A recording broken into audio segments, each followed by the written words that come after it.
चराचरात वास करणारी बुद्धिशक्ती माननीय राष्ट्रसंत तुकडोजी महाराज, मानवतेचे महापुजारी संत गाडगे महाराज, संत तुकाराम महाराज, संत जगन्नाथ माऊली,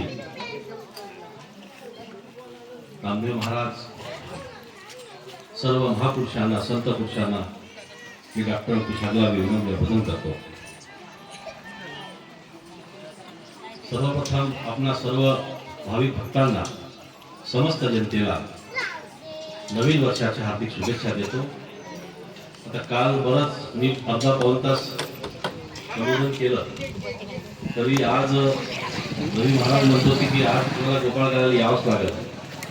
आजही तिकडे कार्यक्रम होते, आपले काम आहे. मी आता महाराजांनी सांगितलं, फार सुंदर मार्गदर्शन केलं त्यांनी 1.5-2 तासमध्ये. प्रत्येकाला काम असतं तसं नाही, तरी सर्वात मोठं काम असते ते हरिनामाचं, ते प्रत्येकाच्या आयुष्यात राहत नाही. आपण सगळे या ठिकाणी उपस्थित, मी आपल्याला सलाम करतो, आपलं अभिनंदन करतो की या काळाची आपल्याला हे गरज आहे, आपली काळाची गरज हरिनाम.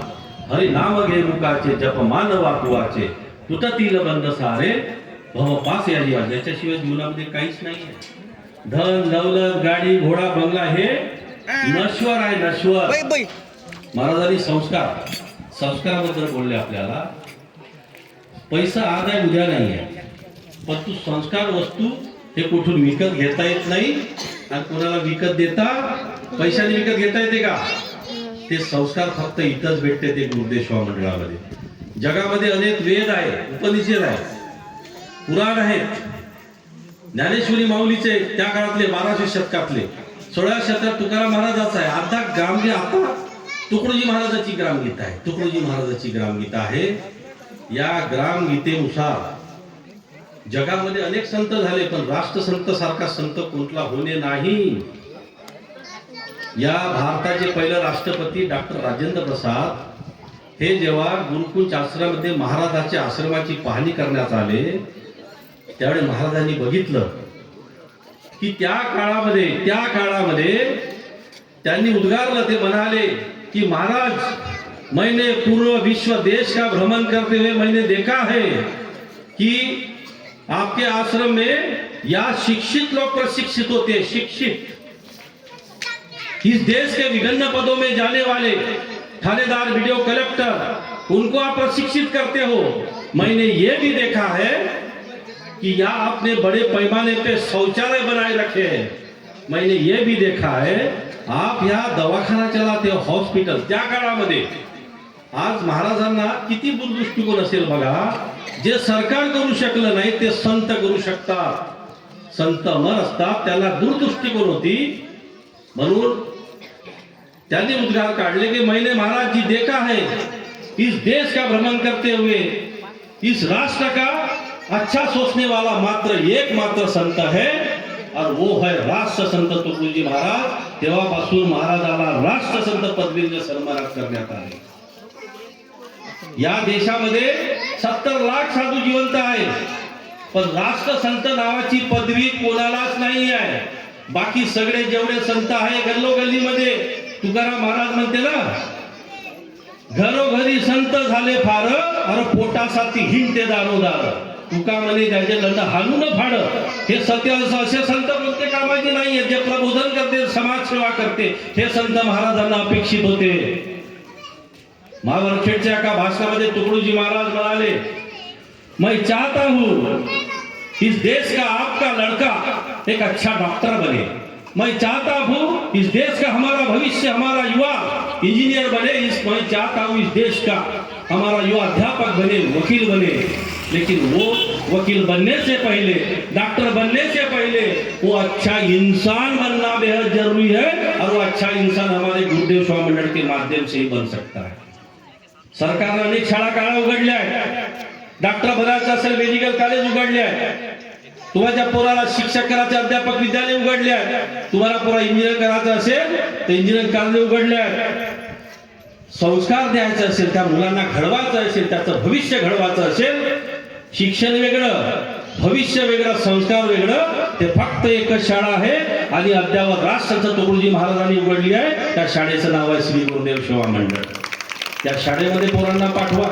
माझी तळमळकी विनंती आहे. सरकार विज्ञान आणि तंत्रज्ञानाने खूप मोठी प्रगती केली आहे. आपण चंद्रावर गेलो आहोत, भविष्यात सूर्यावरही जाणार आहोत. या भारताच्या देशामध्ये प्रत्येक कानाकोपऱ्यामध्ये रोड तयार झालेले आहेत, मेट्रो तयार झालेले आहेत, मोठ्या मोठ्या नवीन कारा तयार झालेल्या आहेत, सगळं तयार झालेले आहे. पण या जगातल्या देशातल्या माणसाच्या मालाला प्रामाणिक करण्यासाठी काय आहे सरकारजवळ? एक वैज्ञानिक म्हणतो मी एक असा बाण तयार केला आहे, जर थोराणा गावामध्ये टाकला तर एका क्षणामध्ये सगळे थोराण्याचे माणसं मरून जाईल. तो वैज्ञानिक म्हणतो असं एक इंजेक्शन तयार केलं आहे, एका माणसाला लावलं तर क्षणामध्ये तो मरून जाईल. परंतु असा कुठं बाम तयार केला आहे का सगळे लोक प्रामाणिक होऊन जाईल? असं कोणतं इंजेक्शन आहे का? तो इमानदारीची भाषा बोलायला लागेल. अरे ते इंजेक्शन, तो बाम आमच्या तुकडोजी महाराजांनी केला आहे आणि त्या बामचं नाव आहे ग्रामगीता. ग्रामगीता आपल्या पोराले वाचायला द्या. ग्रामगीता नवे पारायणाशी ती वाचता वाट दवी जनाशी समूळ बदलवी जीवनाशी मनी घेता अर्थ तिचा. ती नवे फुले टाकण्यासाठी आजच्या काळाची संजीवनी बुटी आहे. या देशाचं राजकारण, हा देश कशामुळे चालतोय? 1950 रोजी बाबासाहेबांनी राज्यघटना तुमच्या देशाला दिली आहे. त्याच्या अगोदर काय होतं? राणीच्या पोटातून राजा जन्माला यायचा आणि बाबासाहेबांच्या राजघटनेनुसार 1952 पासून निवडणूक लागला. आता मताच्या पेटीतून आपला राजा जन्माला येतो. पण तो राजा कसा पाहिजे हे तुमचं आमचं काम आहे. राजा कसा पाहिजे? राजा म्हणजे कोण? तो राजा आपण ज्या संविधानाच्या माध्यमातून, इलेक्शनच्या माध्यमातून त्याला सभागृहामध्ये पाठवतो, लोकसभेमध्ये पाठवतो, आमदार म्हणून विधानसभेत पाठवतो, तुम्ही आपले सरपंच निवडता, तो माणूस कसा असायला पाहिजे? तो राष्ट्रसंत तुकडोजी महाराजांच्या विचाराला असायला पाहिजे. ही काळाची गरज आहे माझ्या मित्रांनो. गाव विश्वासा नकाशा, गावावर देशाची परीक्षा, गाव भंगता, सगळं समाप्त झालं. आपलं राष्ट्र हे आदर्श व्हावं, प्रत्येकाची इच्छा आहे. माझा देश आदर्श व्हावा, त्यासाठी प्रत्येक गाव आदर्श व्हावं लागतं. गाव आदर्श व्हावं त्यासाठी प्रत्येक कुटुंब आदर्श व्हावं लागतं. कुटुंब आदर्श व्हावं यासाठी प्रत्येक कुटुंबातला एक माणूस आदर्श व्हावं लागतं. त्यासाठी आपण मुलांना जन्म घालतो. जन्मल्याबरोबर त्याची आई म्हणते हा माझा गोड भांडस माझ्यासारखा दिसते, त्याचा बाप म्हणते माझ्यासारखा दिसते, तिथून मामा येते आणि तुमच्यासारखं थोडं थोडं दिसते पण ते माझ्यासारखं दिसते. कालांतराने तो मोठा होतो आणि जेव्हा तो वाईट मार्गाने जातो त्यावेळेस म्हणतो की समाज त्याच्याबद्दल चर्चा करायला लागतो. अरे याची माय आदर्श, याचा बाप आदर्श, याचा मामा आदर्श, हा कुठून जन्मला बिचारा असा विद्रोही. असे मुलं आपल्याला अपेक्षित आहे का? असे मुलं आपल्याला अपेक्षित नाही. पण आजची परिस्थिती बघा. हे कीर्तन, प्रवचन, हे सगळं कशासाठी आहे? हा कार्यक्रम कशासाठी आहे? काही मनोरंजन आहेत का? महाराजांना अपेक्षित होते.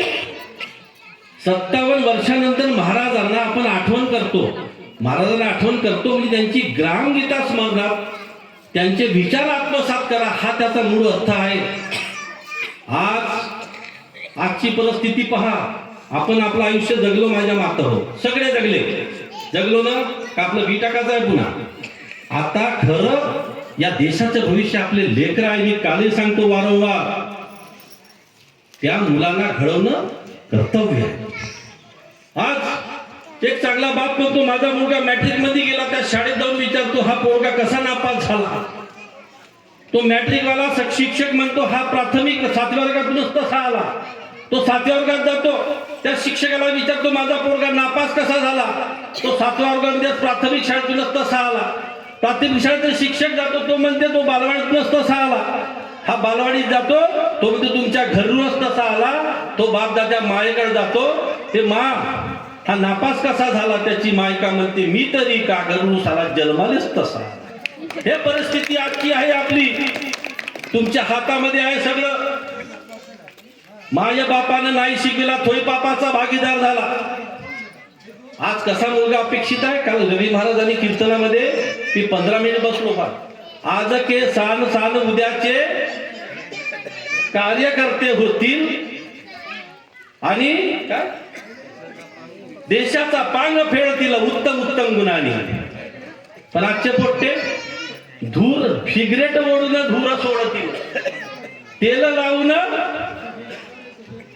आणि पान खाऊन. हे परिस्थिती अपेक्षित होती का आपल्याला?